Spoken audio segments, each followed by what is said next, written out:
Le PGA est le patient vivant avec le diabète de type 1 et utilisant une pompe à insuline.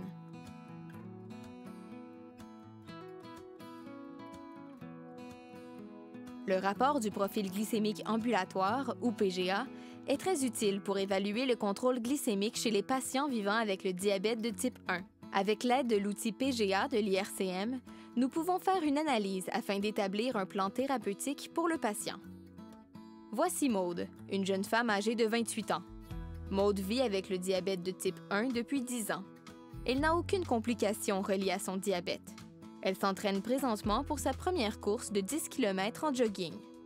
Elle se présente à la clinique avec une HbA1c récente de 6,5 %. Elle utilise une pompe à insuline pour le traitement, en plus de porter un lecteur de glycémie en continu. Regardons maintenant son rapport de PGA, en passant à travers l'outil étape par étape. Pour débuter, évaluons la présence d'hypoglycémie.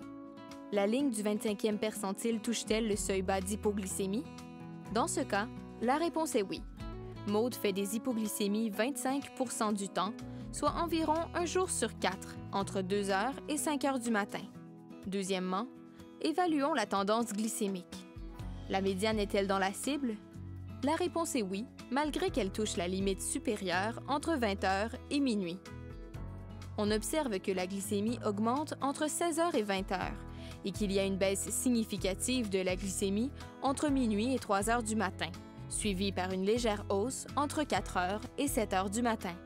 Évaluons maintenant la variabilité glycémique. En regardant l'étendue des plages de percentiles du 25e au 75e et du 10e au 90e percentile, on peut conclure que la variabilité est modérée tout au long de la journée. Pour résumer notre interprétation du PGA, les membres de l'équipe multidisciplinaire pourraient écrire une note clinique comme suit. Des hypoglycémies sont observées entre 2 h et 5 h du matin. La médiane est dans la cible tout au long de la journée.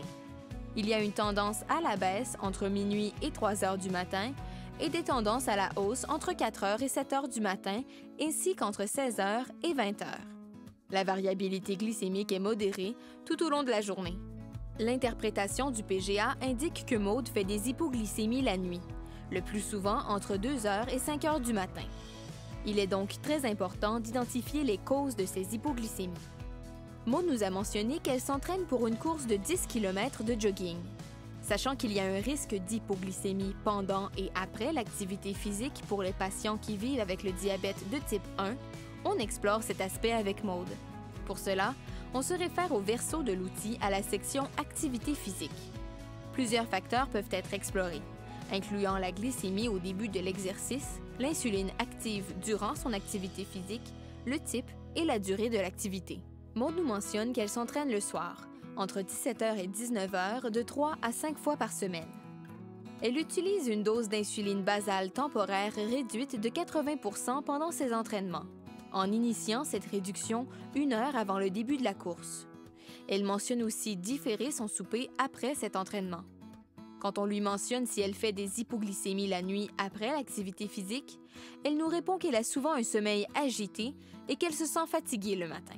Afin d'éviter les hypoglycémies nocturnes, l'équipe de soins, incluant le kinésiologue, suggère à Maude de diminuer son taux basal d'insuline de 20 % entre l'heure du coucher et 3 h du matin. On lui suggère aussi de réduire le bolus du repas du soir de 20 % si les hypoglycémies de nuit persistent. Enfin, puisque Maude ne prend habituellement pas de collation au coucher, nous discutons avec elle d'une possible collation les soirs où elle s'entraîne, en suggérant de 20 à 30 grammes de glucides d'absorption lente combinés à une source de protéines. Par exemple, 1 ou 2 tranches de pain et du beurre d'arachide ou un fruit et du fromage. On lui explique qu'il y a un risque d'hypoglycémie jusqu'à 24 heures après l'exercice parce que les muscles ont besoin de refaire leur réserve de glycogène qui constitue la forme de réserve en sucre de l'organisme. Nous lui suggérons de mettre en place l'une ou l'autre de ces stratégies et qu'il faut parfois les combiner afin d'évaluer l'impact de chaque stratégie.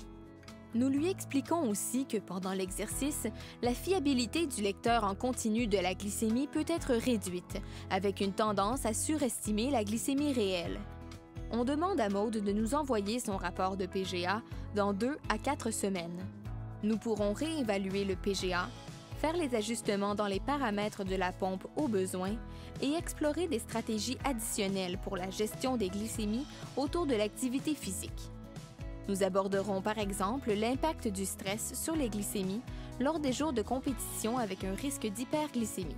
Nous la référerons à des programmes dédiés aux patients qui vivent avec le diabète de type 1 et qui veulent limiter les fluctuations glycémiques induites par l'exercice.